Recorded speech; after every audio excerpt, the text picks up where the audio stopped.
Or should you eat the dog and find a new post-apocalyptic girlfriend?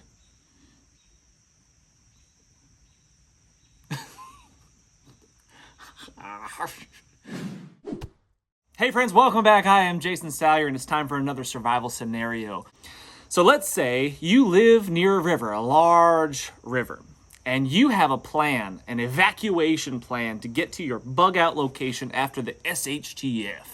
You always have to say SHTF like that. SHTF. You've got a plan. You, your girlfriend, your dog, you're going to load up some supplies, you're going to hop in the river, and you're going to float your way to your isolated cabin that's a long ways away. It's a 5-day canoe trip away. But let's say on day 2, you overturn the canoe. This huge 300-yard wide, fast-flowing river. I'm picturing something crazy like a glacier-fed river in Alaska or something like that. It's really ripping. It's cold. You tip the canoe over. Your canoe goes downstream. All your supplies that you have loaded up in the canoe, minus the stuff that's in your pockets, obviously, go downstream. You swim to one side frantically. Your dog follows you because it's a loyal canine. Follows you to one side of the river. Your girlfriend, however, chooses to swim to the other side of the river for whatever reason. You know how they are sometimes. She swims over there. Now you're separated. You're on one side. She's on the other. You and your dog are just hanging out, and you're looking at each other 300 yards away. What do you do? So in this poll that I presented, 3% of people chose to leave the dog and swim the 300 yards across the river to your girlfriend. I know my dog, for example, doesn't like to swim. So if I jumped in the river and started swimming across the river, she may or may not follow me. I don't know. So I'd potentially be stranding my dog on the other side of this river to be left to her own devices and fend for herself. She might follow me, but I don't know. Now, by far the most popular option at 62% of votes was to walk downstream, find a bridge or some way to cross the river, and meet up with your girlfriend. And I think that is probably, if I was going to pick one, the smartest solution is probably that. Walk downstream or upstream if you remember seeing something, if you crossed under a bridge or something, or if you found some place to cross this river, until you can find an easier way to cross it. Unless you're a really strong swimmer, 300 yards across a fast-flowing river is going to be really, really tough. And if it's a really, really cold river, depending on the time of year, depending on if it's a glacier-fed river, whatever, that could be disastrous. You could potentially succumb to hypothermia before you even make it to the other side. And with that said, once you get in the water, if it's a fast-flowing river, you're going to end up really far downstream from the point that you put in. So you might be trying to get to your girlfriend that's directly across the river from you, but you're going to end up a mile or so down the stream, depending on how far across the river is and how fast it's flowing.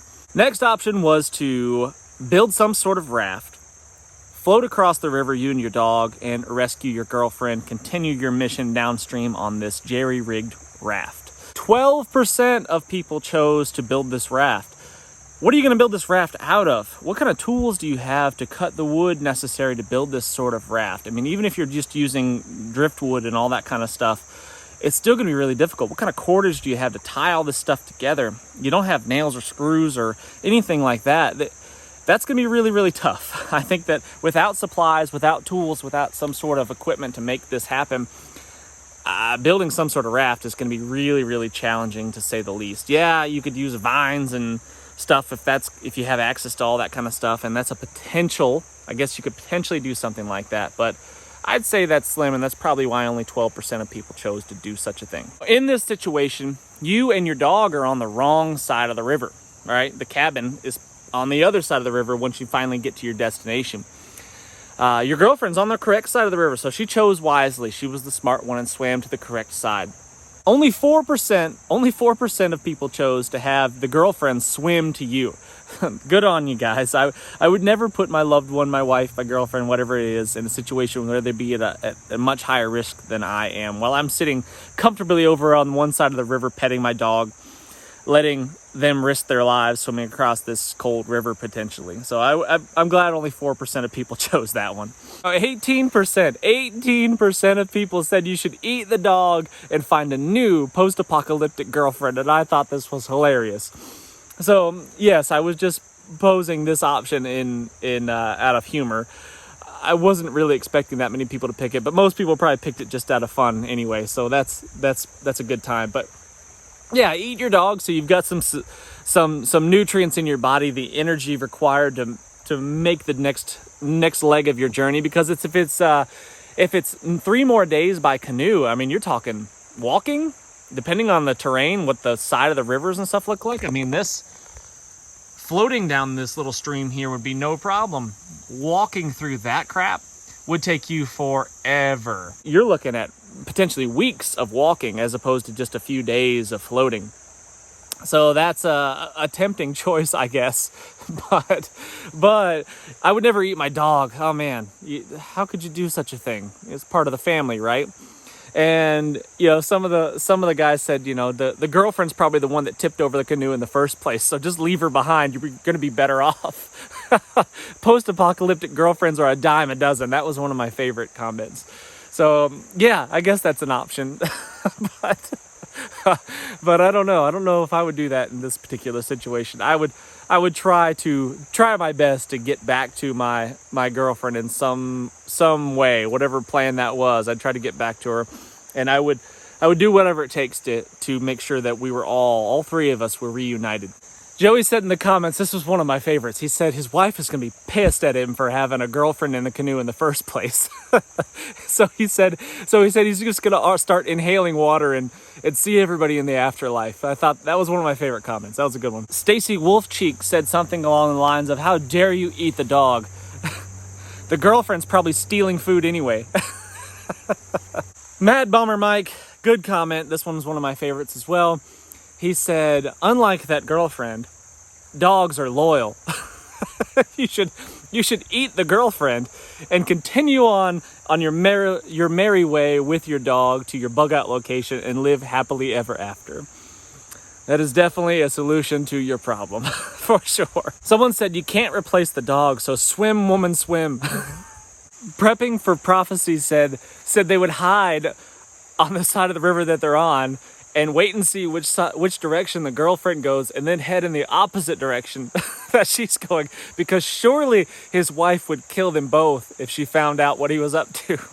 Okay, but seriously, if I was in this crazy survival scenario, what I would do is, I would either walk upstream or downstream, and I would try to signal to my girlfriend across the river.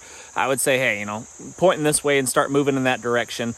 Whichever way I thought was the most likely, I would find some way to get across the river.